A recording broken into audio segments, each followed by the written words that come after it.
And welcome to the Simply Incredible Podcast. I am Daryl, a.k.a. The D, here with Rick Shabani. Hey, Coach. Good to be back, as always. Awesome. We had a couple weeks off, before and after Comic-Con, which I'm hearing was extremely enjoyable. Glad you got that opportunity finally. Oh, it wasn't shabby at all. There you go. 5 days in sunny San Diego. Dude, I didn't want to come back. The weather was perfect. It really is. This time of year, San Diego's perfection. I mean, the high topped out. It may have hit 80. The lows were like mid 60s, so not huge swings there. A little breeze off the ocean. I was like, oh my gosh. And when I got back home to Virginia, reality hit. It was 98 degrees the first day I walked out. Yep. But it's dropped back to the mid-upper 80s now, so we're good. Yep. Good to hear. So how things been going? I know you were in Denver since I last saw you. We had the LA Dragons, Australian football. Mm-hmm. We had the Western Regionals tournament for the USAFL up in Denver. Mm-hmm. That was the weekend after July 4th. Unfortunately, did not go very well. We had a couple injuries and lost pretty badly to Denver, Orange County, our traditional rival, and Golden Gate, the San Francisco team. So that was unfortunate. And Golden Gate actually ended up upsetting Denver in the final to win the whole tournament. Oh. But yeah, that was disappointing. No one wanted to go up to Denver the whole weekend and lose all three games. But we had a couple weeks off. We dusted ourselves off, and last weekend we hammered OC and San Diego in the first round of the SoCal Cup, which is a round-robin series of games that we have every summer. 3 games, one in LA, one in San Diego, one in OC. Mm-hmm. We play both games. We play both teams. So 3 games all afternoon, and we had some really convincing victories last weekend, and we've got a lot of momentum on our side, and we've got this next week off again. Then it's up to round 2, SoCal Cup in San Diego, the weekend of the 12th. So There you go. So we got it turned around in the right direction. Yeah, exactly. There we go. It's been a long time coming, but we're training hard and we're keeping our foot on the gas pedal. So Nice. See, like I said, we got a bunch to talk about today. Because like I said, you said, it's been 2 weeks off. So one of the things that right off the bat that happened over the past couple weeks, a little smidge of golf, a little smidge of tennis right here, really quickly. Start off with Jordan Spieth. Went over to England and brought home the Open Championship. They no longer call it British Open, just the Open Championship. And I didn't get to see much of it, but I did record the last about half a round from round 4. That was incredible, absolutely incredible. I didn't see any of it either, but it was all ESPN was talking about for the longest time. And obviously, Spieth has developed quite the reputation, and he definitely deserves to be in every single conversation at whatever major PGA tournament there is, because he's just consistently put in that effort and always shows up prepared. Yeah, he's one of those young guys under 24, I think he's below 20, under 24, and he's now won 3 majors, 3 different majors, so he's only one away from completing the career Grand Slam already. So that's he's been pretty sensational. It's exciting to see if you're a big golf fan, because he's really setting that bar super high. So yeah, I'm definitely a golf nerd, no doubt about that. But it's really good to see. And then while we're over there in England, what? Mm-hmm. Sorry, I lost your audio there for a second. Now I'm back. There you go. Now I can hear you. Okay. Yeah. Weird. Yeah, it just blank. Technology. Then we're back over in England. We had Roger Federer winning Wimbledon. Yep. Okay, could you hear me? Yeah. Okay. That is his 19th championship now. Coming into this year, everyone was thinking, he's done. Yeah, he hadn't won a championship for a couple years, and now he's won again, and that gives him a 19. And I think clearly the label for greatest of all time now. Yeah, I mean he's someone who you're right is definitely getting up there in years, but you just can't keep him down. Like he's someone who's just his presence is just gonna he always just shows up and gives it his all, and he definitely doesn't play like his age. So Not at all. That's really exciting to see, and pretty inspiring because he's just someone who just has that winning mentality. Whenever he steps on that court, he's gonna perform well, and he's gonna do it. He's gonna do it right to the best of his ability. So and when I'm watching when I watch him, he looks like he does it so flawless. I mean, just so much, effortless. And then when I look at someone like Rafael Nadal, who is also one of the best ever, he looks like he's putting everything into every shot. And it blows my mind to see these two guys that have been so good for so long, and they do it so differently. So it's really awesome to see.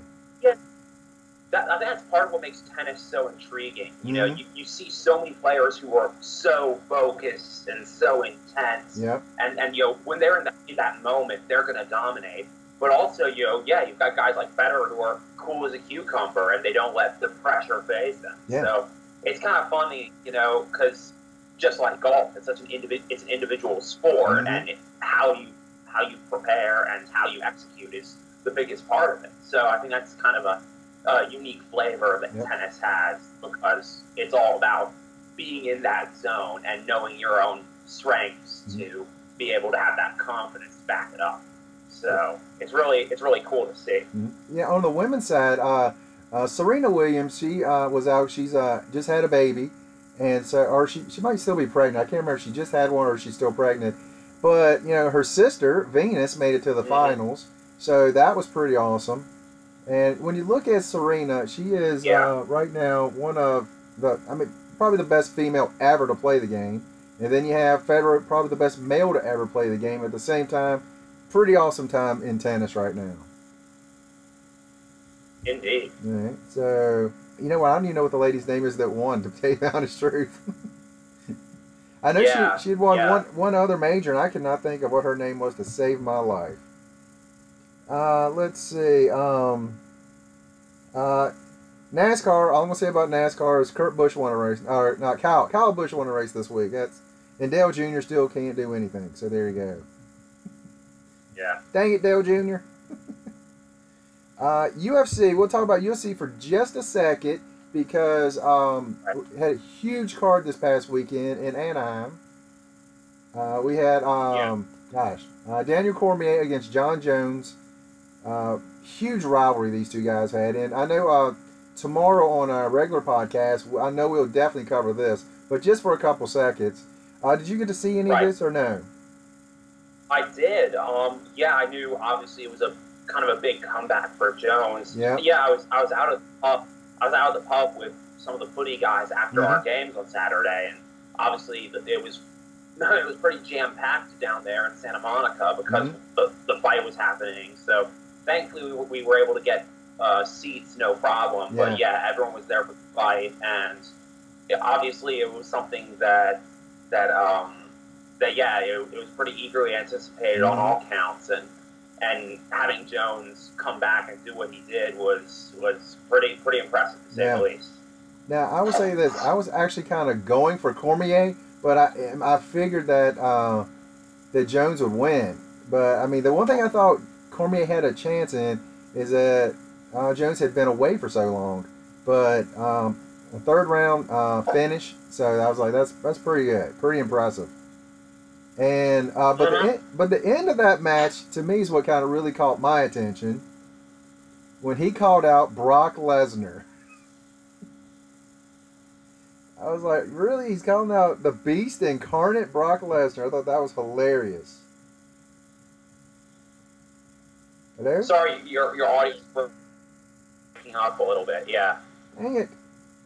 Okay. Yeah. It hasn't. the picture and audio isn't super clear right now. Huh. Let's wait a second. Can you hear me? It just said, like mine says, got internet problems like always. Doggone it. Well, internet connection. It's getting a little better. Yeah. Okay, yeah, I can hear you still, but yeah, the frame is still sometimes freezing. It's a little glitchy. Huh. What's funny? I got you clear as a bell. Okay. Yeah, now it's better. Now it's better. All right. Yeah. But yeah, that was. Yeah, I did see. The post fight press conference, of course. So yeah, that was definitely interesting. But in WWE this week, Brock Lesnar, who is still a member of WWE, his manager said at the end of their next pay-per-view, he's going to make a huge announcement. And he was jokingly saying that afterwards they will announce that he is still the champion. And I thought it'd be great if John Jones come out at the end of the match. That'd be awesome to me. That'd be great. But Chris Cyborg, she came in and dominated like I think everyone knew she would. Because Cyborg is just a machine. That's all she is. She's unbelievable.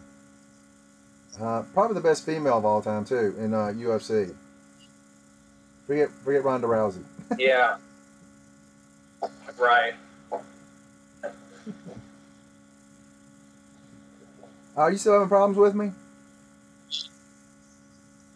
No, it's better now. It's much better. Okay.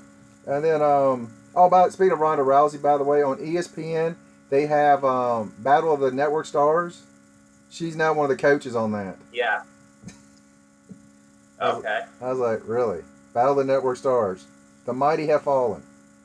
Let's go to, let's talk about some Aussie football. Yeah. This past weekend was pretty interesting. There were a couple really impressive last-second wins, including the Port Adelaide Power had a defensive struggle going on with St. Kilda. Both those teams they're both pretty good this year, but they're not quite at the level they need to be. And they were dealing with some pretty rough weather conditions down in Adelaide. It came down to a last-second kick, essentially. And with like 10 seconds left, it was like a boundary throw-in from the umpire.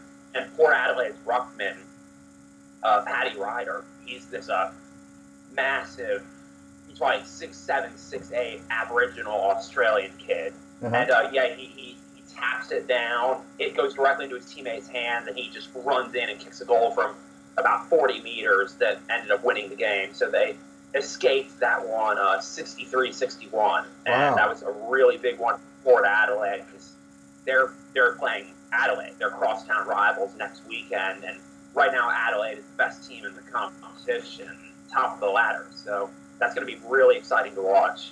Nice. As I was flipping through the channels one night, and on I think Fox Sports 2, they were having a game. I meant to record it, and then I don't know why I didn't, and so I missed the game. I don't even know who it was playing. I was like, I want to watch it so I can actually see the game because I'm way behind on my knowledge, and I should be more up on it.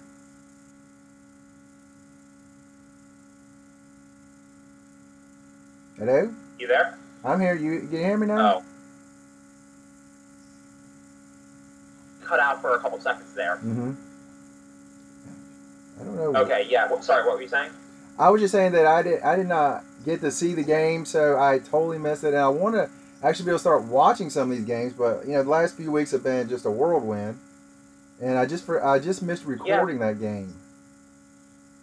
And I'm not sure. Right. Well, you can actually get a live pass, like a live pass subscription from the AFL website. It's only about $30 a month, but like you were saying, FS2 normally has a couple games every weekend. Of course, given the time difference, usually the best time to catch a game would be, Friday night here, Saturday afternoon there. Mm-hmm. So there's usually like a few games, like for example, one at 7:30, one at 10:45, and one at midnight, give or take. So that's usually the best time to watch it. In fact, I actually have the app right here on my phone.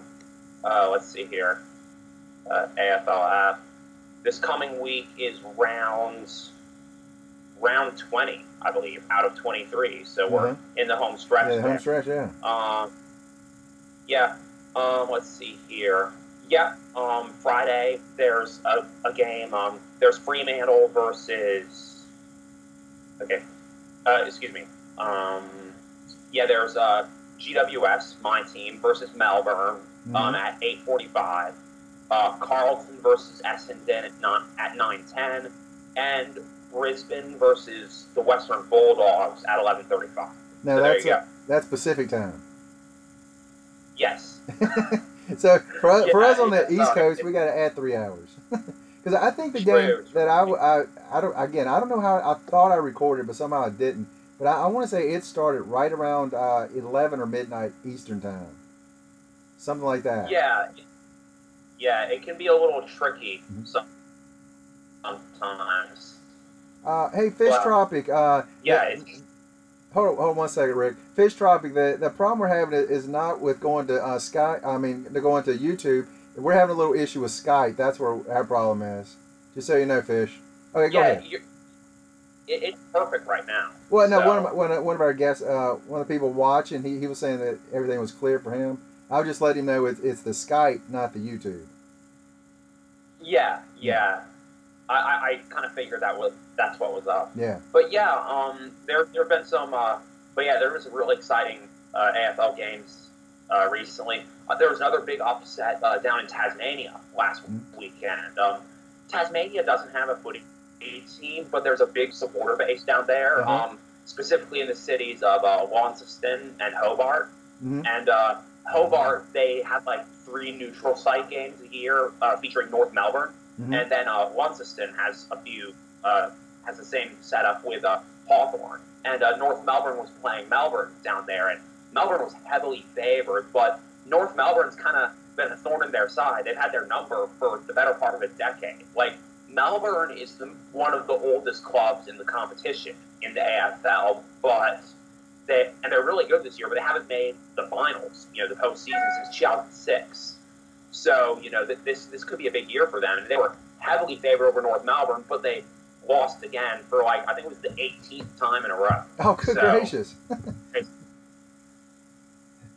was definitely unexpected.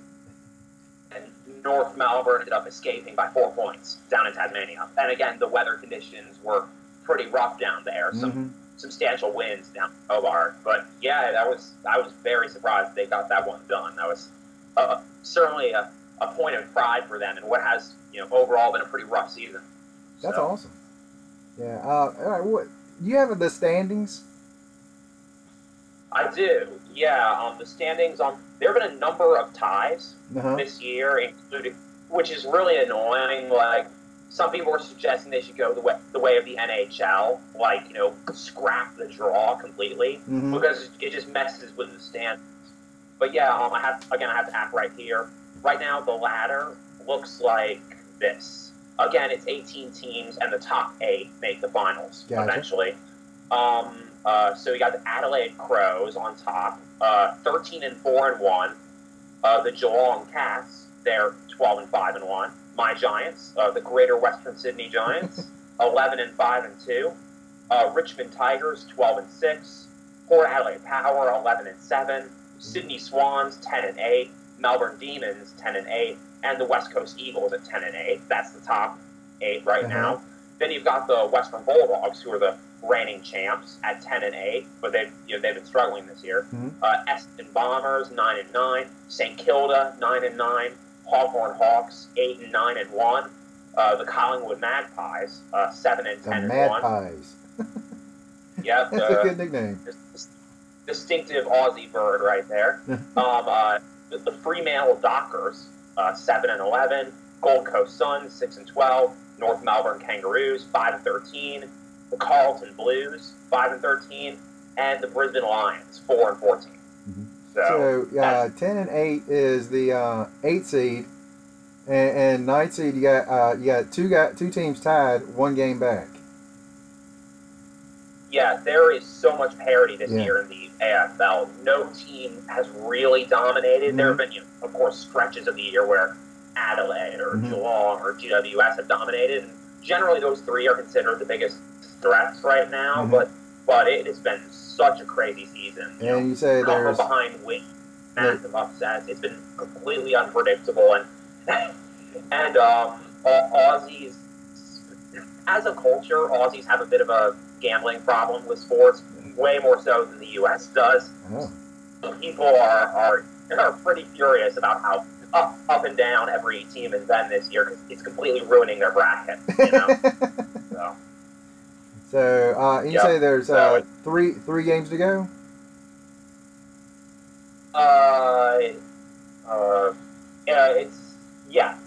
One more month. Yes, it's round 20 now, and round 23 is the last one, and finals start in September. Okay. So, and nice. And then you've got award season. Mm-hmm. Award season is always a big deal. The two main awards are the Coleman Medal. The Coleman Medal is given to the leading goal kicker every year. Yeah. And then the Brownlow Medal is the big one, and that's given to fairest of the year, basically the MVP, as voted on by the umpires. And then there's a separate one that's just voted on by the coaches and players. Mm-hmm. And then the big one for the grand final is the medal, is the best and fairest in the grand final. Oh. So those are the big ones. And it's been a really entertaining year, and sadly there are going to be a lot of retirements at the end of the year, and it's going to, just the other day, St. Kilda, their captain, Nick Reevil, that guy is one of the hardest workers you'll ever meet, regardless of sport. An extremely courageous player, and he works as hard as anyone, and he spent his entire career with one team. And he played for St. Kilda for 17 years. And St. Kilda, they're kind of stereotyped as underachievers. They really haven't made much of an impact on the AFL competition in the past decade or so, but Reebold is an absolute warrior, and the game, it will be, sad to see him go. And he was a former number one draft pick back in 2000. Wow. He was actually on the number one draft pick to come out of Queensland. Queensland, as you might remember, is much more dominated by rugby league. Yeah. And so when he got drafted, it was a big surprise, and he kind of helped footy take off from there. And he was actually born in Tasmania, but spent most of his playing footy as a kid up in Queensland. So, but seeing Nick Reebold retire is unfortunate, and it's just hats off to that guy. He's the epitome of a team player. I mean, 17 years. That's a long time to play. That is a rough sport to play. 17 years. That's some Kobe Bryant style longevity with one team. Yeah, but it's so much more physical than basketball. I mean, basketball can be physical at times, but that Aussie rules football, that is wow, that's impressive. 17 years playing that. It's kind of funny. He actually said at his press conference a couple of days ago, he was like, my heart was saying yes, but my body was saying no. You can't do one more year. So it happens. But he's. And you got to remember, a lot of these kids get drafted when they're 16 or 17. Mm-hmm. So, and frequently, like the AFL club that drafts them will basically pay for their senior year of high school while they, finish up and eventually get their crack at the AFL. Because in the AFL, it's almost unheard of for a rookie to start right off the bat. Yeah. It doesn't happen. Mm-hmm. And the thing about footy is that probably more so than any other sport, every single week is a battle in terms of practice. Who's going to start and who isn't? Mm-hmm. You got 18 players on the field, 4 on the bench. So whoever's named in the starting 22, that's a big deal. So if you get injured, you're going to have to, start all over again and basically come back through, their version of the minor leagues, which is like a lower state level. See, that's what I was going to ask, if they actually had minor leagues, because I just couldn't imagine someone going straight out of high school to top level, because, I mean, just physically, you're just not ready for that. Yeah, and also there's a senior list and there's a rookie list. And if you're on the rookie list, you might not necessarily be a first year rookie, but it is something that is used. Basically, the rules are you can't be on the rookie list for more than 3 years. So based on that, you're either going to get cut or you're going to be upgraded to the senior list.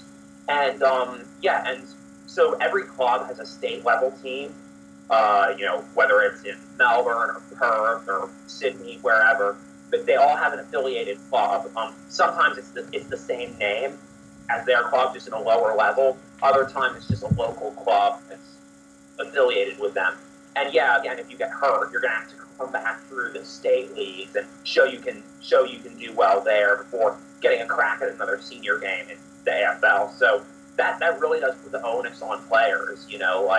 No one's job is safe, and it's also pretty cool because so many players are, very versatile.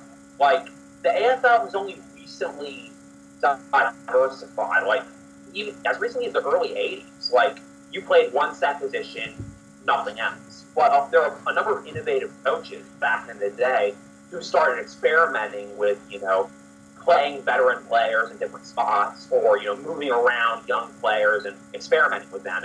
And that's something that's really become extremely popular in the last 20, 30 years or so, to such an extent that the footy that they played back in the 70s and 80s is extremely different from what they play now, just in terms of the pace of it and how athletic and versatile the players are. So it's pretty common for players to, kind of, when they get drafted, they kind of have to find their niche and, based on what the coaching staff wants to do with them. So that's something that's kind of only really emerged in recent years. So. There you go. That's awesome. Yeah. Yeah, it's definitely, and I've experienced that myself here in LA with the Dragons. Like, last year, I didn't really know what the heck I was doing because I had, barely picked up the sport and was still new to town. So I was playing back pocket defense. So that was a fairly simple job to get used to, but still something that was extremely important. And because you're guarding some of the opposition's best goal kickers. This year they kind of experimented me with putting me in the forward line or possibly putting me at the half forward line, or they've been doing a few different things. And considering there's a new coach this year, but someone we're still familiar with, it's been a good opportunity for a lot of the newcomers, mostly the Americans, to impress every week and show what they're capable of pretty early on. And we've got some really talented athletes this year. Some of the newcomers are like 6'4", 6'5" tall, so it's been really exciting. I mean, you have a lot of, like, a big community of players out there in LA? Oh, yeah. I mean, it's kind of funny, we've been around since 2010, which is way less time than San Diego or Orange County have been around. Yeah.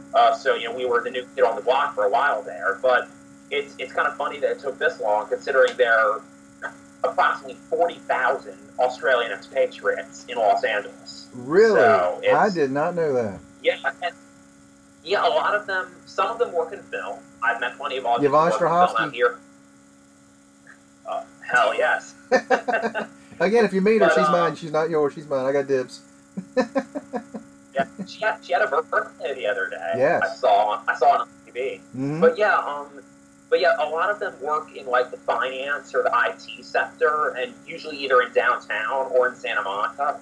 So given that a lot of the guys live and work in Santa Monica, that's usually the area where we practice and host games.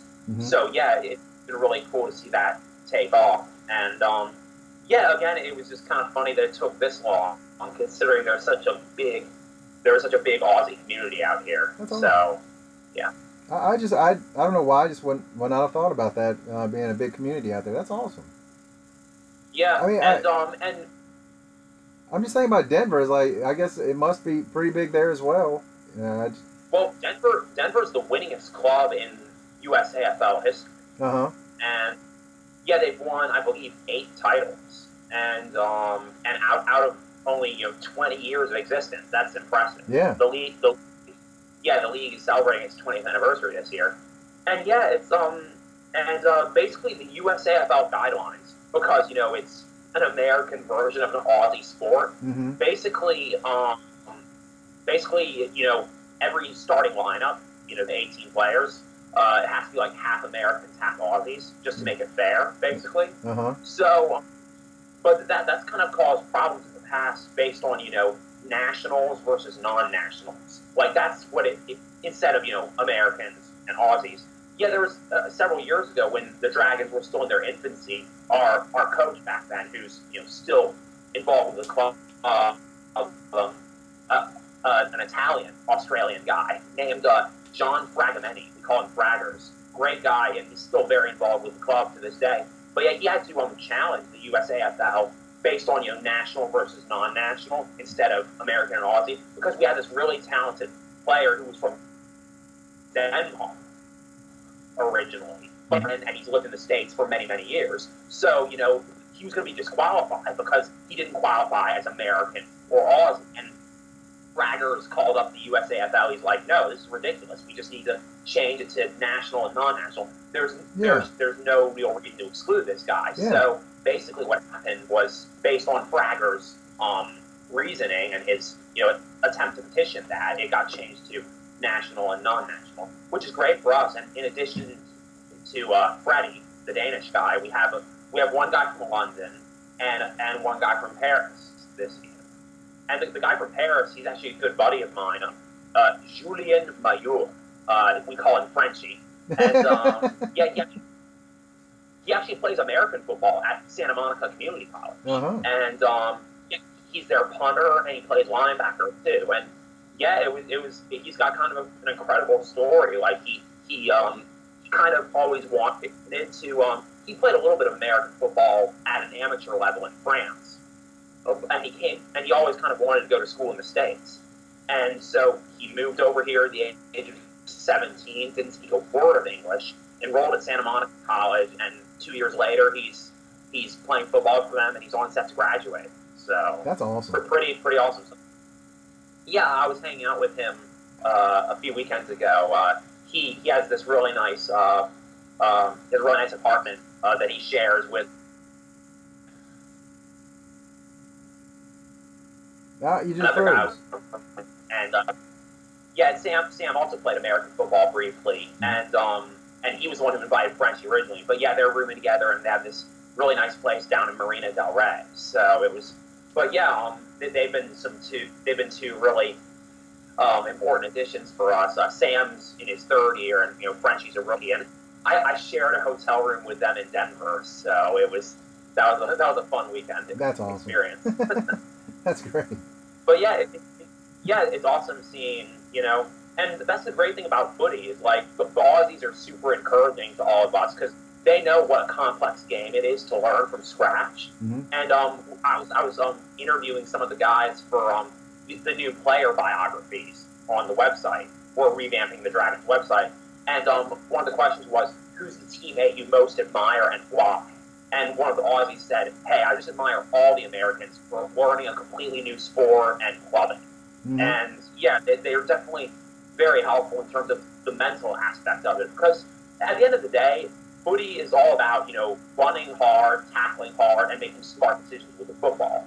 Mm-hmm. But, there are so many complexities to the game that, the Aussies do have to be patient with us and kind of, help us along as we get there. But we've got some outstanding Americans this year, and a couple of them are down in Melbourne. We're actually leaving for Melbourne today. The International Cup is this year in Melbourne. It's a tournament every 3 years. Basically, every footy team outside of Australia, internationally. The U.S., the team's the Revolution, of course. The women's team is the Freedom, and it's a 2-week-long tournament in Melbourne. And they play teams from all over the world, and it's going to be really exciting. I write columns for a website called WorldFootyNews.com, and I've been doing a couple interviews with umpires, and I did the preview for the U.S. team this year, and nice. It's only every 3 years, triennially. So yeah, it's just called the Australian Football International Cup, and it's in Melbourne every 3 years, and and there's always a U.S. team there. We've been there since the start, so it's really exciting to see. And do you have a lot of players from your team that play with them? Yeah, I was about to mention that. On the women's team, well, actually, there are two women's teams. There's the Freedom and there's the Liberty. The Liberty, they're like a development side, so they're not there involved in the tournament in a different capacity. But yeah, one of our best women's players, Lonnie, her husband played with us. His name's Joe. He's stationed in the Air Force out here in LA, and she's actually from Brazil originally, and picked up footy when they were newlyweds living in Boston. So they played for quite a while, and they're extremely experienced and some talented footy players. And on the men's team, we've got D-Rock, Donald Lee. He's a black guy. He's about 6'6", and he's our ruckman. And he actually played Division I basketball for Cal State Bakersfield. And he's someone. He's not just a great athlete and a fantastic player. He really contributes a lot to our culture as a team. He's someone that everyone really admires because he's a really humble guy, works his tail off, and as far as his occupation goes, he works with autistic kids. That's awesome. He's a really he's got a really awesome temperament. He carries himself very well, and he works as hard as anyone. So he's someone that if anyone was going to represent the Dragons down there, it'd be him. So we're really excited for him, and their flights left either yesterday or today. So obviously it's a 16 or 17-hour flight down to Melbourne. So they're ready to go. Yeah, I struggle with a 5-hour flight. With or without delays. Trust me.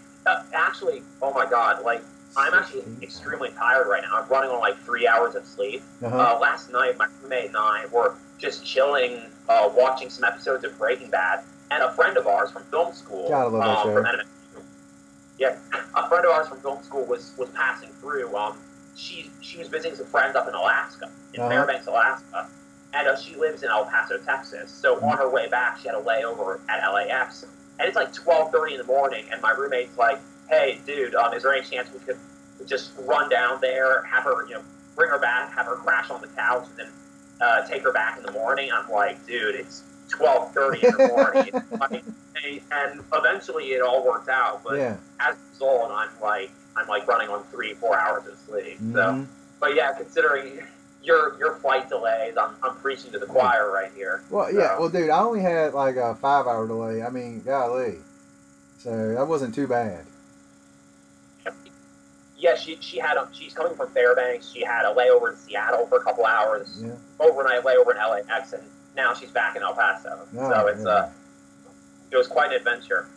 So going back to footy, it's really cool seeing the sport take off internationally, and usually the biggest contenders at the International Cup, for the most part at least, for the men's side, are Papua New Guinea, New Zealand, and Ireland. Those three are usually the teams to beat. Nauru, I don't know if you're familiar with Nauru. No. It's this tiny little island.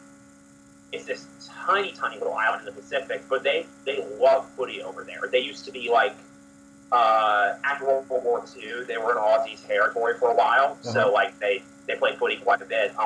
They're kind of near Fiji, and kind of in between Fiji and Guam. They're absolutely tiny. See, I can get where those two are. Yeah.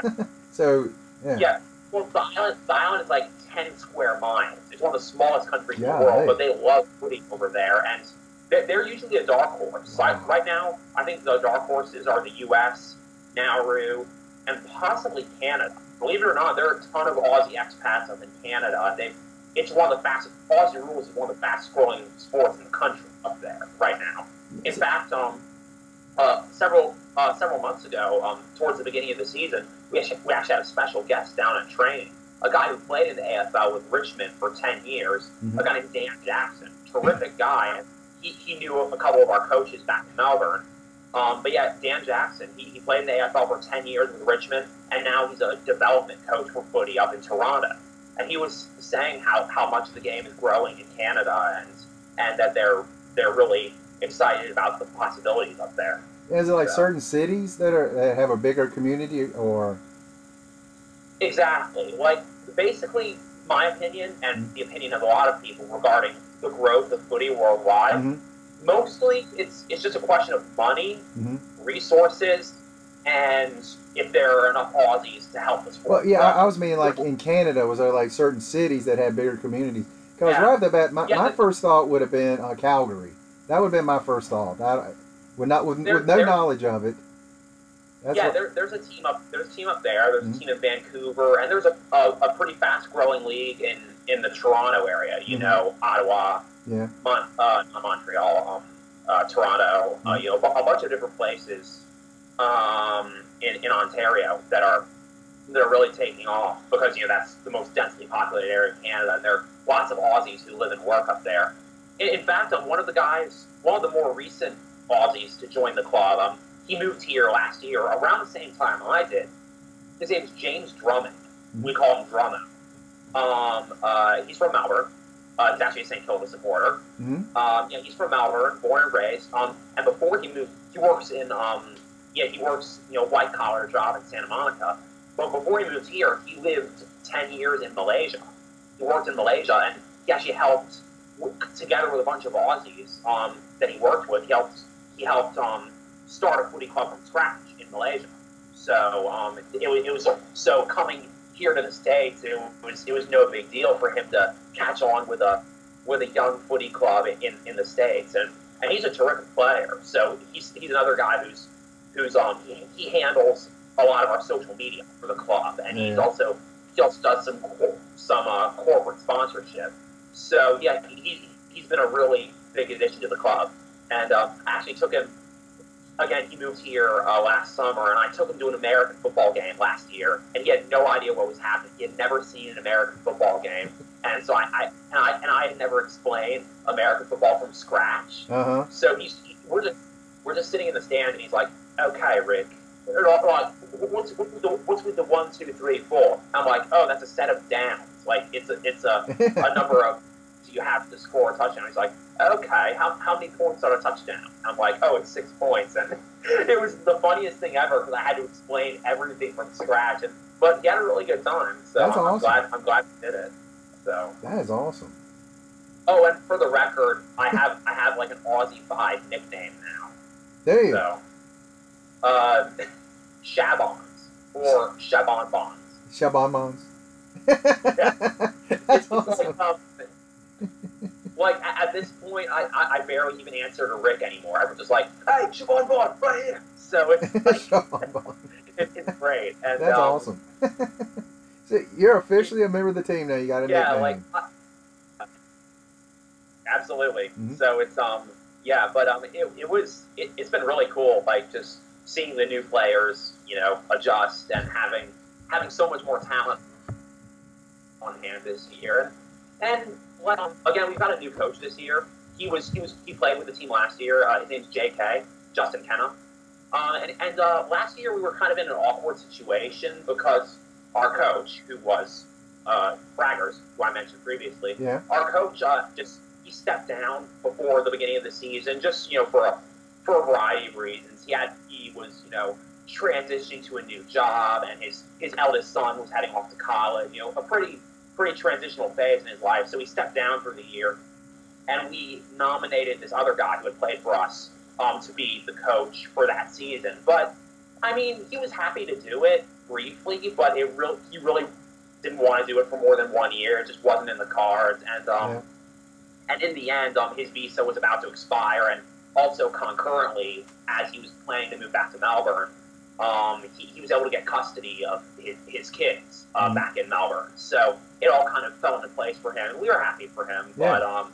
But yeah, it was a situation where he was just going to coach for the year, and as such, it's not that he didn't command respect. Don't get me wrong, but at the end of the day, it was just kind of an awkward transition because the team culture just wasn't entirely where it should have been. So when he left to go back to Australia, and we promoted JK from within, we were all really excited about that because JK is someone who really knows a lot about footy and who was a natural leader from the start. So we just figured we'd promote him from within and see what we could do with that. Yeah. So, and then, we've got a bunch of subcommittees on the team, like, the board, the team board. It's like, we've got guys who focus on recruitment, guys who focus on social media, guys who focus on events, like when we go to the pub or when we have a Super Bowl party or a Halloween party or stuff like that, basically. Yeah. And then we've got a few, we got a secretary, we've got a treasurer, president of VP, all those different positions that you'd assume any club would have. But yeah, it's really stable these days, and we've got a really positive culture. It's light years from where we were last year, I think, and there's some real potential here, and I can't wait for the rest of the year. Yeah, awesome. How many more games do y'all have? Sorry? How many more games do you guys have? Does your team have? We have about 4 or 5. Again, we've got 2 more rounds of the SoCal Cup. Mm-hmm. San Francisco, Golden Gate, they're coming down to for a road game in September, I believe. Seattle is too, if I remember correctly. And then we've got, we usually have like 2 road trips per year. This year, Nationals is always like the 3rd week of October. This year it's in San Diego, so obviously we don't have to worry about a flight for that. Yeah. And hopefully we get a good crowd of supporters down there. But we usually have 2 big footy trips per year. Obviously, Western Regionals is the first one. And this year, at the end of September, we are going to Dallas. We're going to be playing Dallas and Houston over there. So that should be pretty interesting. And I think that's also going to be a really good measuring stick of where we're at.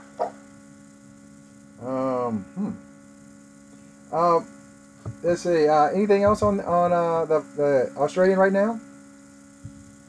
Nothing really as of right now, but yeah, it's the race to the finish line basically. Finals are coming up, and it's gonna be a great opportunity. So, yeah, it's and obviously here in the States we're taking it one game at a time, and hopefully we keep the positive momentum going. Excellent. Now we'll switch over to just American football. Yep. The Hall of Fame game is this weekend, and the Arizona versus Dallas, and Arizona has already said their starters will not be playing. Right. But no, not even for normally your starters play for like 1 or 2 series just to show the crowd, and they said nope, none of our guys are playing. I was like, wow. Yeah, I think that's kind of becoming more and more of a thing, just because the risk of injury just gets so much higher. Mm-hmm. But yeah, I mean, preseason's boring anyway. So, see, for me, why not rest everyone? And I've said this before, I pay 0 attention to preseason until week 3. Because week 3, you have pretty much your starters play almost the entire game, and then week 4, they don't play again. And to get ready for the first regular season week. So I'm just like, this game, I don't care. I'm actually trying to look up who's actually going in the Hall of Fame this year. I was going to ask you that. LaDainian Tomlinson, that's a no-brainer. Yes. One of the great from San Diego. I mean, he was a San Diego player for a long time. Out of Texas A&M, I believe. Kurt Warner. It's good to see him going in, because I honestly did not know for sure he would or not. Kurt Warner was always one of my favorite players growing up. Always, like he was just someone who, such a humble guy, such a classy guy, and he won so many games with St. Louis, and unfortunately he only stayed healthy for a few years with the Cardinals, but and wasn't really able to turn them around. But yeah, they really did a great job when Warner was the starter, and obviously he was the quintessential rags to riches story. Yep. He played for Northern Iowa of all schools, went undrafted, was literally stocking grocery shelves, and eventually got his chance. I mean, he was playing in the indoor football league, arena league, and they're like, I can't remember who the Rams quarterback was at the time, but he got hurt, and they're like, let's give this guy a try. And before you know it, their history changed. There you go. I mean, yeah.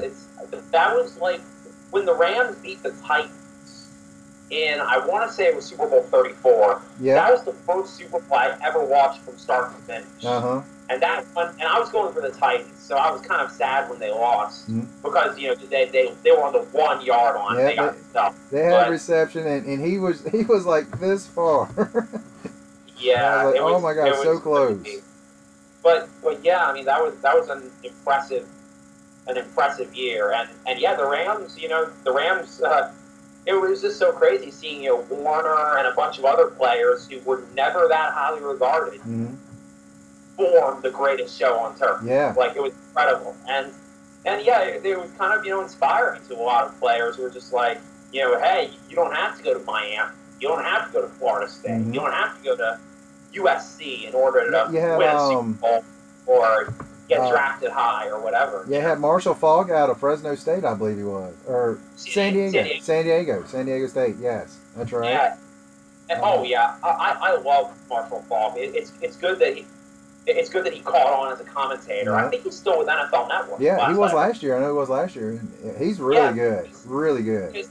He's a really smart guy. Yeah. And like just not just in terms of the way he played on the field, but just talking to him, you knew he was someone who was really passionate about studying film and using that to his advantage. So I think, it's cool seeing guys like that you grew up watching become commentators and do their own thing with that. Who else is in the Hall of Fame this year? Let's see. We start off with Morton Anderson. He was a kicker forever. I mean, he played until he was like 45. Yeah, I remember him mainly with the Saints because he was with them for a really long time. But he also played for the Falcons, Giants, Chiefs, and Vikings. I remember when he was with the Vikings. Yeah, that was later in his career. Yeah, I think that might have been like his last year or two with them. I mean, but he had that left-handed kick, had that little slice with just fade in there, and he could kick the ball from forever. It looked like. And he was from Denmark. He was a soccer player growing up. Oh, was he really? I knew he wasn't from America. I didn't know where he was from. Well, he spells Anderson the Scandinavian way. S-E-N. Yeah. So it was kind of crazy to see how he ended up playing American football because obviously there's a strong tradition of international players being kickers or punters. Of course, right now there are plenty of Aussies in NCAA who are punters. Who are really changing punting too, because they're not really doing that stand punt now. They're doing that little running kick now to get that run with the ball as well. And that's an Aussie rules technique right there. So they've really changed the culture of punting. I actually just saw today that UConn had just had a late signing from an Aussie punter who's going to play for them this fall, and it was exciting. Awesome. Let's see. Next, we'll go defense first. Kenny Easley. He might have been Kenny Easley, because I think he might have been a little before your time. His name rings a bell. Who did he play for? Seattle Seahawks. Okay, yeah. He played from, it says 81 to 87. Okay, yeah. I remember him when he was young. I mean, he was so tough. I mean, he was one of those hard hitters. You went in his neighborhood, you didn't want to go back. Yeah, no kidding. So, it's kind of funny. Like, the Seahawks are still a really young franchise. Yeah. Like, thinking how he played in the late 80s. Mm-hmm. The Seahawks, they came into the league around the same time Tampa Bay came into the league. I was thinking late 70s is what I was thinking on them. It was around that time. Mm-hmm. I want to say it was like 75 or 76. But yeah, they were kind of they never really had a real franchise player for players until like the 80s or 90s. Yeah, well, the 80s they had Steve Largent and Jim Zorn. They had that combination for a long time. Yeah, and they had some great defenders too. Yeah. In fact, from my alma mater, one of NMSU's Hall of Famers was a guy named Fred Young. Yeah, he was a linebacker, and I think he got drafted by the Colts, but he played like 5 or 6 years with the Seahawks, and he did a really good job. And when NMSU released their recruiting class in February, his son Matt who also plays linebacker, ended up signing with the Aggies, and of course that's a big moment for him. But yeah, his jersey's retired, and he's in the School Hall of Fame, and he was one of the most productive defenders NMSU ever had. So that's awesome. They, I think today, what's his name? He played at Virginia Tech, Chancellor. I cannot think of his first name. He just signed a huge contract with them. Oh yeah. Yeah, Cam Chancellor is one of the hardest hitters in National Football. Yeah, he just signed. So now their defense, their cornerback, safeties and stuff have a huge payroll back there.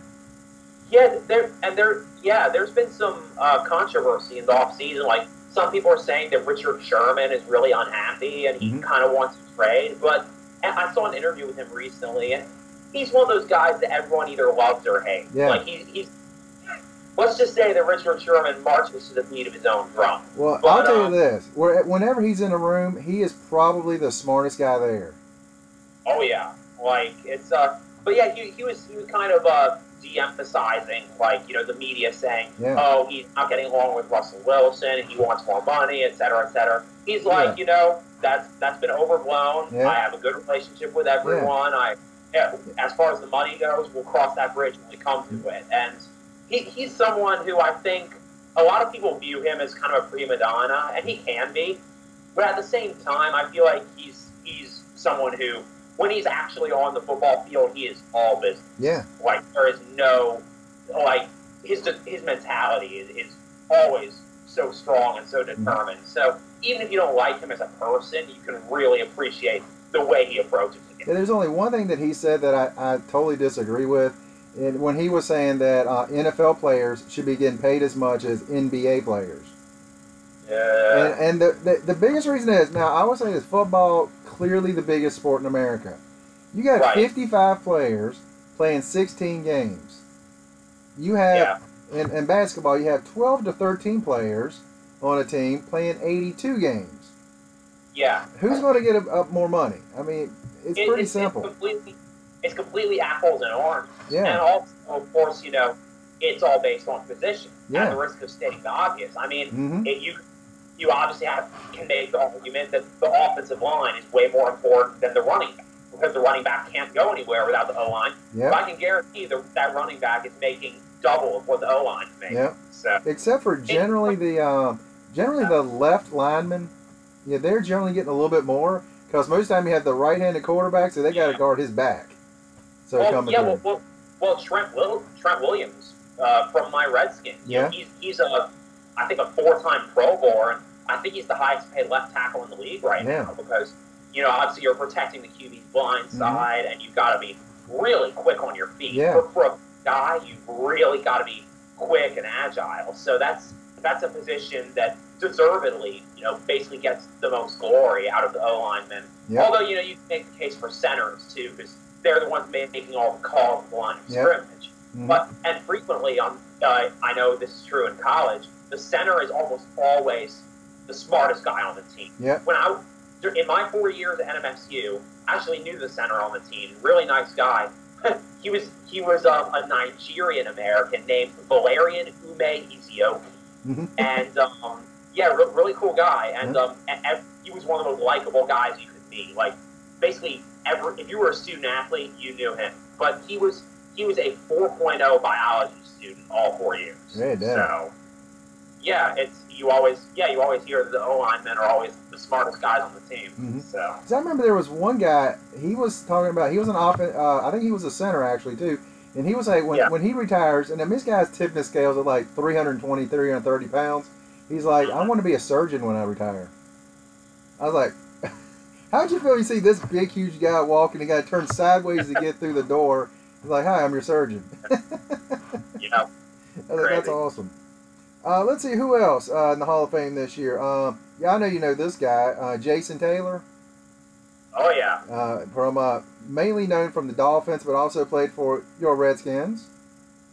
Yep, very briefly. But yeah, he was. I think maybe a year with them, I believe. Yeah, it was maybe very 2 at the brief. most. And I want to say he played with the Patriots really briefly too. Jets. Okay, Jets. I knew it was an AFC East team. Yeah. But yeah, he was another big time difference maker. I remember growing up, it was him, it was Junior Seau. Yeah. It's the big time pass rushers, and when he got his paws on you, you were not getting him. So. And he was one of those guys. He's so tall, and he seemed like he was lanky, but strong as an ox. He was kind of like J.J. Watt, I think. J.J. Watt is such a freak of an athlete. Yeah. I mean, he's someone who's got the speed of a linebacker, even though he's a defensive end, and when he was at Wisconsin playing college ball, they really took advantage of that. So it was crazy because he was recruited as a tight end. So Watt? Watt did was not know recruited that. as a tight end. That's interesting. I did not know that. I mean, Crazy. hey, what he's played some tight end in the NFL and made a couple of catches for touchdowns too. So yeah. So so let's see who else. Already mentioned Warner, Tomlinson, Morton Anderson, Terrell Davis. Yeah, I remember Denver. him. Yeah, I'm surprised it took him this long. Considering how long Elway has been in the Hall of Fame, and they shared a backfield for years. I think the only reason is he only played 6 years. Yeah, he had some injuries, and I remember when he retired, Denver, that was such a gaping hole. Yeah. Denver had no go-to running back for 2 or 3 years, and then they got a few other guys, and eventually they now they have Ronnie Hillman, but a few other guys too. But for the longest time, he was irreplaceable. Yeah, so it's good to see him finally get that recognition. And one of I think the things that may have ended his career early is he always suffered really bad migraines, including in the Super Bowl. He had to come out of play. They said his migraine was so bad he really couldn't even see. So so that was a huge thing with him. But it's really good. I mean, 2,000-yard rushing in a season, one of the few people to ever do that. So that's pretty impressive. I'm glad to see him in there too. Absolutely. Let's see. And last but not least, Jerry Jones. Wow. Yay. It's hard for me to believe that he's been, since 1989, he's been the head of the Cowboys. It doesn't feel like it's been almost 30 years. It's crazy. Yeah. And it's funny. It took me a couple seconds, but the Redskin fan just said, "Yay!" No, that's 90% of America too. Yeah. So it's I mean, he's been owner for 30 years, and they've been relevant for 5 of those years. There you go. I mean, it's funny. They always consider America's team. I'm like, they've never been my team. Same. Yeah. I mean, it's kind of funny. There's actually a very similar thing in AFL. The biggest club in terms of fans and in player and not player public interest down in Melbourne. For the longest time, it was Collingwood, the Collingwood Magpies. And there's this great meme I saw online once. Collingwood supporters are just they're just as annoying as Cowboy supporters, and they're stereotyped as being very loud, very uneducated, and very annoying. And I saw this meme that was like, breaking news: Collingwood players have tested positive for toothpaste, which has been a banned substance at the club for 2 decades. Oh, that's too funny. So, everyone loves to hate Collingwood in AFL. So they're considered Australia's team. So. Yeah, I mean that's exactly like the Cowboys. If you like the Cowboys, every time they do anything, you immediately see it on Facebook or social media. And if something happens, they didn't do something, they blame everyone else. So, yeah, it's ridiculous. Yeah, and it kind of sucks. Thinking of recent retirements, I always kind of liked Tony Romo. I thought he was a pretty classy guy. Well, yeah, because he threw a lot of passes to y'all's cornerbacks. Yeah, and everyone gave him so much crap. And for what it's worth, he was always extremely overrated simply because he played for Dallas. Yep. But he's actually he's also going into commentating, by the way. Yeah. I think he signed a deal with Fox recently. But yeah, he was someone who always, he always, carried himself pretty well. Seemed like everyone really liked him on the team, and for the most part, people, I think they really appreciated him, even though he definitely wasn't the franchise quarterback they originally wanted. He ended up, fitting in pretty well. And again, he was another guy who was undrafted. He came out of Eastern Illinois and did nothing, sat on the bench for the first 4 or 5 years of his NFL career. So, and considering that, he always came across as a pretty easygoing and humble guy. Yeah. So I think, again, he's easy to make fun of, and obviously, as someone who hates the Cowboys, I'll never not make fun of him. But at the end of the day, he's a pretty decent person. So, well, I remember, speaking of memes, I remember one from last year. They had the coach. He goes, "Hey, Tony, get in there and give Dak some water." Yeah. I was like, that's just wrong, man. That's just wrong. Yeah, I mean, it's so it's going to be an interesting NFL season. Like, as usual, it really does look wide open. I mean, it's going to be a toss up in a lot of the divisions, I'm sure. Yeah. There's in a lot of places there really is no front runner, and from year to year, I think more than ever in the NFL these days, and feel free to disagree, but I think more than ever it's extremely difficult to have sustained success. Yep. And that's not necessarily due to injuries or free agency or et cetera, et cetera. I think it's just because there's not really that many dynasties. Yep. Like, obviously everyone's like, oh, the Patriots are the defining dynasty of, the 2000s and the 2010s. I mean, sure, you could definitely make that case, but other than that, I mean, so many teams have fizzled out. I mean, look at the Broncos. Peyton Manning retires. They've done pretty much nothing since. And, never say never with those guys. But a lot of times it really is difficult to just have that year-to-year, sustained success. And say what you will about the Patriots. And, again, it's easy to hate them. But they built a sustainable model. They know exactly who to surround Tom Brady with and how to build a winning unit on defense, and they know exactly how to construct that winning formula and be able to replicate it. So and it's not, and contrary to popular belief, it is not the Tom Brady show. Yeah. There are so many other talented players there that make him look good. So it's granted it's not hard to make him look good, but I think there's there has to be a lot to be said just about the general way that organization is run and how everyone's always on the same page. So, but one thing, I'm glad you actually mentioned the Patriots, because I do want to talk about one player on their team. ESPN did a report on Malcolm Mitchell. He's a wide receiver that they just drafted, I think last year. It might have been his rookie year actually. And toward the end of the year, started making a really good contribution to the team. And then the Super Bowl, I think in the third, fourth quarters, he had like 5 receptions. So, when they needed somebody to catch the ball, he was stepping up.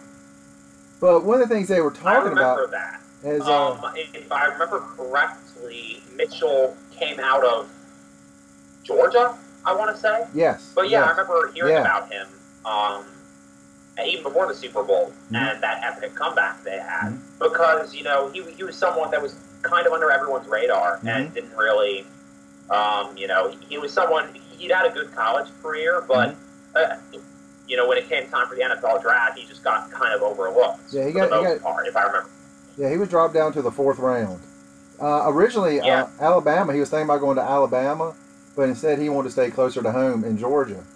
But the thing that really got me about his story was when he got to college, he realized he could not read very well.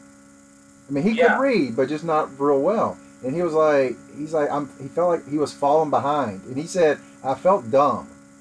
In some of my classes, I just felt dumb. So he decided, I want to be a better reader. Yeah, he was probably an undiagnosed dyslexic or something. Well, he said, I went to the library and I met a librarian and we were talking and I was like, I just want a book to read. She goes, what do you like? He's like, anything. I just want a book to read. And Yeah. and they got to talking, and she's like, well, this is the book we're reading in our book club. And he was like, they have book clubs? How do I join one? And this lady, he's like in his probably, 19, 20, age group, Right. somewhere in that ballpark. And he's like, well, can I join your book club? And all these women, white women in their 50s and up. And you got, a black kid coming in, and they're like, and she was like, sure, come on, join us. And, she talked to the group, and they're like, sure, come on. And they're like, he's never going to come. And he started going, and he's been like, still, I think to this day, he's still a member of this little book club with these little ladies. And he's actually writing books now and has a book deal where he's writing books for kids. And I'm like, that is awesome. I love seeing athletes do that. Like, Yeah. I mean, obviously there are lots of really cool charities and foundations that NFL teams support that work with kids. The United Way or Boys and Girls Clubs. But I love when athletes have like a book bus or a book club for kids. I mean, it's great, getting kids out in the community, getting them active, playing sports. But, in my opinion, one of the best things you can do in a kid's life is just read with them and help them, discover their passions for education. Because, I mean, obviously, you can't be an athlete your whole life, but you'll always have your education. And that's something that's really cool to see because, there are plenty of great role models in the NFL. There are plenty of bad ones too. But one of the biggest impacts that you can make in a kid's life as an athlete is just be a positive role model in terms of just telling them, hey, as long as you're hitting the books and working hard, if you're willing to do that, it's the pathway to a successful life. And it's always good to see that because that's one of the best and most practical ways to give back to the community. Well, that's one thing I really want to bring this story up because anytime I watch ESPN, it is extremely rare to hear anything positive about anybody. And it's one reason I've got really tired of watching so much SportsCenter and other not just ESPN but other ones as well. I mean, every time you turn it on, it's like now Ezekiel Elliott. He's in trouble. And it's like they're talking about everybody that's in trouble. I want to hear some of these positive things that these men are doing. Women as well, women's sports as well. Because I know there's a lot of women out there that are doing a lot of positive things too. And I'm just reached that point of I am done with all these negative stories about people. I want to hear the good side of them. Maybe, if you start hearing more good stuff, it will motivate other people to do more good stuff. Well, speaking of which, I literally just saw this headline on ESPN. Current Redskin and former UVA Cav Morgan Moses made headlines. He started a foundation in Richmond. In case you didn't know, I assume you did. Moses didn't qualify academically coming out of high school. He had a 1.6 GPA and had to do a year of prep school at Fort Union. And after having learned from his mistakes and doing really well at UVA, now he's giving back, and his foundation is doing something in Richmond today, and he's donating $50,000 to help students, graduate. And this guy, he's friends with a CEO in Richmond who's in the real estate game, but he also went to UVA, and he struck up a friendship with Moses.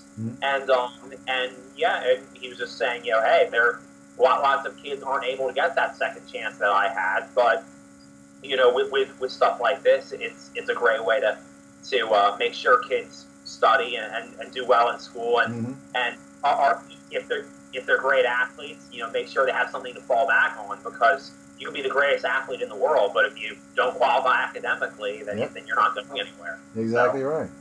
So, and Moses actually said, he's like, I don't think anybody's a bad student. I think some kids are just unmotivated. They don't have the desire to try, and they don't really see how it's relevant to them. And obviously you can chalk a lot of that up to unfortunate, schools that are, kind of about, putting round pegs in square holes. But that is a problem. So a lot of times kids just don't want to study because it just doesn't challenge them and they're not motivated. And I think, it's a really positive step to, see athletes be able to give back again in practical ways and be like, hey, if you want to be able to get a great education at a higher level and play football, then you gotta hit the books and you gotta make sure you're learning and you're applying yourself. So. Yeah, and another guy that when we was in San Diego, we got to see the Aero panel, and if you don't know, Stephen Amell is probably one of the classiest people out there. Oh yeah, I've heard awesome things about him. Yeah, because we were there, and they had like questions with the with people. I wanted to go up and ask a question, but this one girl, she I think she was probably around 8, 9, 10 years old, something like that. She's a cancer survivor. And Stephen Amell, he has I don't know if it's a charity or if he does fundraising for cancer. And he's had T-shirts in the past, stand up to cancer and things like that. And she asked, will he be having more shirts for cancer? And he said, yes, I will be doing more of those. And he said, hold on, come up here a second. So she comes up there and he meets her. He takes his necklace off and he said, have you been here before? And she goes, yeah, it's my 3rd year. He gives it to her and he goes, listen, next year when you're here, I want you to come up and I'm going to have something else for you. And I'm telling you, dude, I had chills, and I'm not going to lie. I'm 45 years old. I was kind of tearing up. I'm not going to lie. And to see, again, a positive role model out there that will go out of their way to help people. I love seeing it. Absolutely love it. Yeah, absolutely. And, now that you mention it, that's another thing I love about a guy like Chris Pratt. Yeah. Chris Pratt does a ton of charity work. And, he's from Washington State. Yeah. And he's very involved with the Seattle Children's Hospital. He donates his time, his money, everything to them. And he's actually good friends with Russell Wilson, who, of course, lives in Seattle and does a lot of that himself. And, Pratt and his wife, Anna Faris, they have a young son. He's about 4 or 5 years old now, but he was born preemie, and he was in the NICU for several weeks, and they were really scared. He really had to fight for his life, but he survived. He's happy.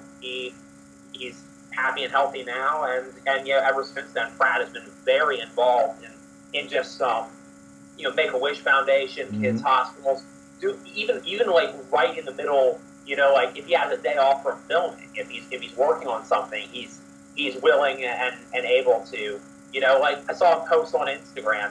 I think when they were filming Guardians 2 down in Atlanta, and when they were filming Jurassic World in Hawaii too, he was like talking about, oh hey, entering sweepstakes to have lunch with me or for the set or get some autographs or he's someone who genuinely does care and really has a passion for helping people in the community and I have no doubt that he's someone that a lot of people have no issue with admiring because he's just a classy guy and he knows exactly what he needs to do and he feels that responsibility to give back.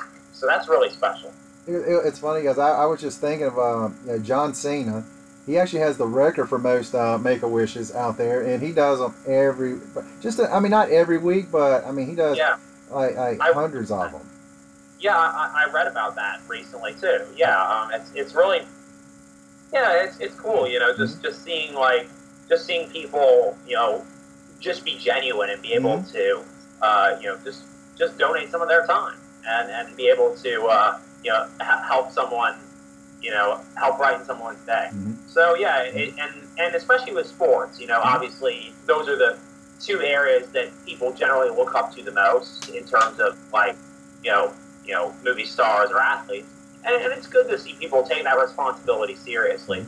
I've always generally had the mentality that, no, you should not look up to someone simply because they're famous. Yeah. But at the same time, I think there's, people should be willing to take that seriously. The fact that, oh, hey, that there are kids who want to be in my position and who want some advice, or people who are sick and could use someone, just a new friend, or just any way to contribute positively to the community.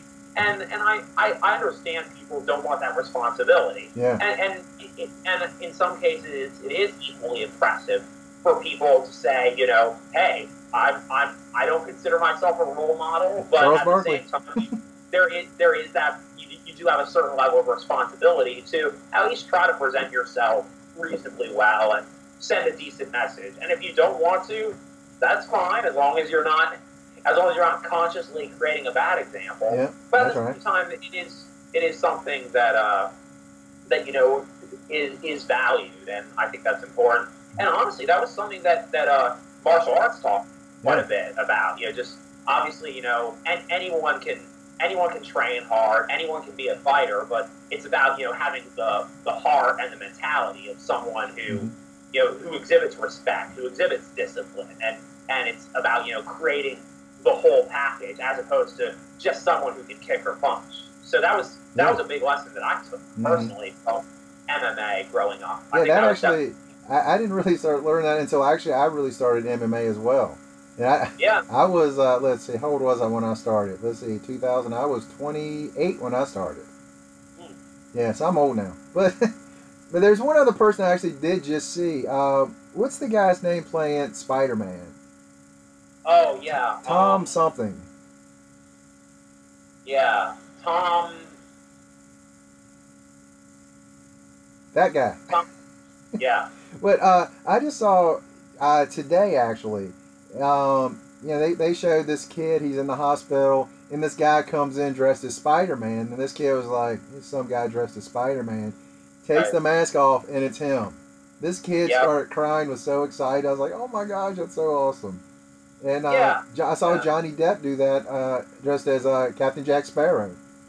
Yeah, and a lot of people don't know the story behind that. That was about 10 years ago. This was right after Depp had finished filming Sweeney Todd. And his daughter, who was only about 11 or 12 back then, if I remember correctly,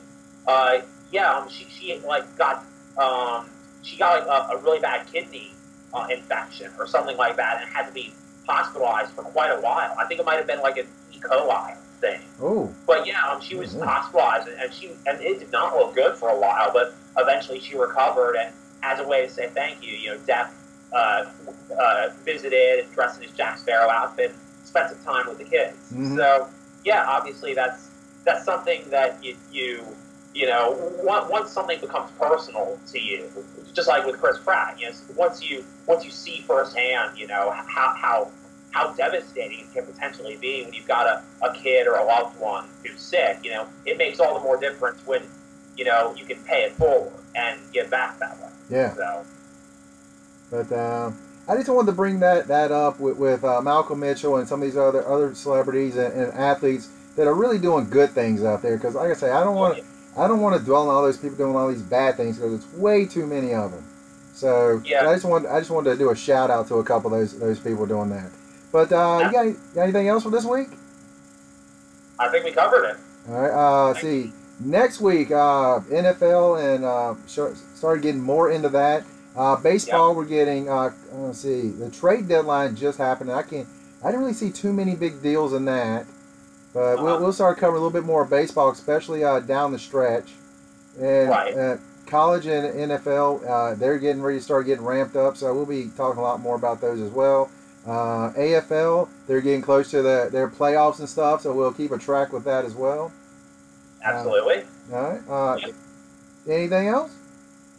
I think like I said, I think we covered it. Thanks again. And obviously it was kind of good to have a couple weeks off there. Yeah. Again, glad you and Josh made it home in one piece from San Diego. Yeah. But come back to Cali soon. Yeah. I'm kind of talking about the beard. I was like, I might just grow this until I get to go back. Like, hey, I've only got 50 more weeks. Not that I'm keeping track. Only 50 more weeks. That ain't going to happen. It's going to be shaved real soon. But that's all we got. And thanks again, Rick. And you guys have an incredible day. You too.